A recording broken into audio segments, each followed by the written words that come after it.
Hi, I'm Elliot. I play bass. I'm Will and I play tenor saxophone. I'm Miles and I play the piano.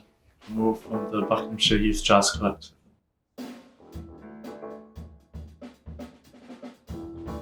It was fantastic.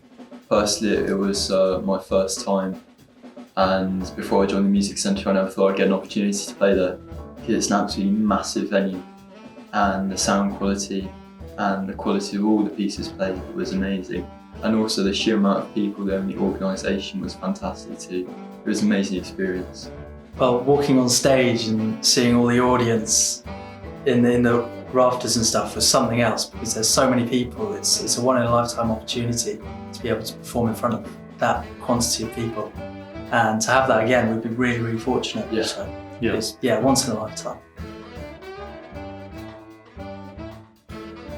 I've been really trying to get just closer to the horn as an instrument through jazz, because you hear about the great horn players and the great musicians in the past, and their philosophy is always being closer to their instrument and getting a sound out in the same way that you speak, so it's natural, and it's a real struggle to get there, and it takes lots of practice. I don't think any of us are anywhere near close, but for me that's what jazz is.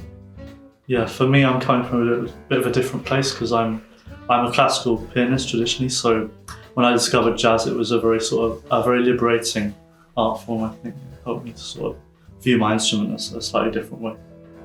Yeah, I think it gives you a musical background that means that you can sort of do and play anything, really, because it gives you such a deep understanding of music, and it's just the best for professionalism, and it really, really does help you understand music. I think Well, there's definitely like an influence of British history in it, and a lot of British culture, like especially this sort of London multiculturalism and like Ronnie Scott's yeah. Yes. massive history of jazz in London, and lots of really, really great players come over to play here because it's a great place to play. It's up there with New York. And it's just so different. It's all this like Afrobeat and world music combined. It's really cool. It's somewhere different. There's a lot of great venues and really good opportunities in the UK. I think it's a really good scene for someone that's sort of young and just getting into jazz to appreciate that. There's nothing, I don't think, apart from Well, it's how we all met. Yeah, It's how we all met. So we wouldn't have known each we other. formed a quartet, and we play gigs, and it's given us opportunities to get better. So it's Yeah. paramount to our musical journey. I know a couple of years ago there was no provision for it at all. We're so lucky. And we're so lucky as well just to have a concentration of really good players and also educators just in the county Yeah, that absolutely. can sort of help us on a more local level. We don't really necessarily have to go to London to get that sort of top level jazz education, because a lot of it is, our base is definitely in Buckinghamshire. Yeah, it's great. I think our first one of our first gigs have come through WJF2023.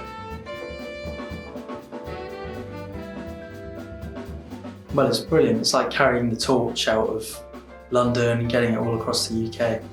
I think we've got something lined up in Guildford in a few weeks' time, At the which Boiler is Room. the Boiler Room, which is very, very cool, because it's again not a London venue, and I know there's places sort of just outside the M25 that are sort of growing and getting bigger. Manchester's great for it as well. It's really important to make sure that people know that you don't just have to go to London to see some jazz. There's a big audience outside London too for jazz. People want to come and watch it. Local gigs in Aylesbury before. It's great. Catchment Jams was the first jazz thing outside of London I went to that wasn't music centre led, and I try and go now every time I've got time on a Saturday after J-Run. We've popped down a couple of times and we play tunes, and the house band is always very friendly and welcoming, and it's a great atmosphere. Yeah. For me, I live on the other side of the county, so I'm not really in High Wycombe too much, but the guys are just, I've heard them saying how great it is there, so yeah, definitely looking to come down at some point.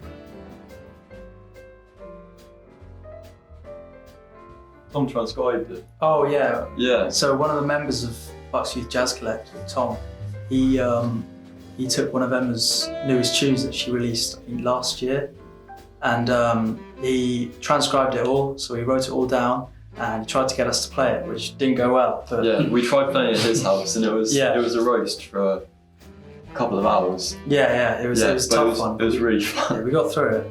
Yeah, that was voodoo. If you like music and you want to play it, if you hear a piece, you want to be able to solo on it and play it solo as a group. So I think we were all really into that single and the album. Now it's come out. So yeah, Tom took down the tune so we could have a crack at it. As a tenor player, it's slightly intimidating, but do my best. I think all of us are a little bit intimidated because we're slightly younger. We haven't got that conservatoire experience, but it'll really be good to test our mettle against someone that's been through these London scenes and had plenty of gigs and plays with some really well-respected players. And we've gone to see her in Aylesbury at the church gig. Yeah, like you said, it's just really good to be playing with someone who's sort of at the forefront, or nearly at the forefront of that sort of that UK jazz scene. Yeah.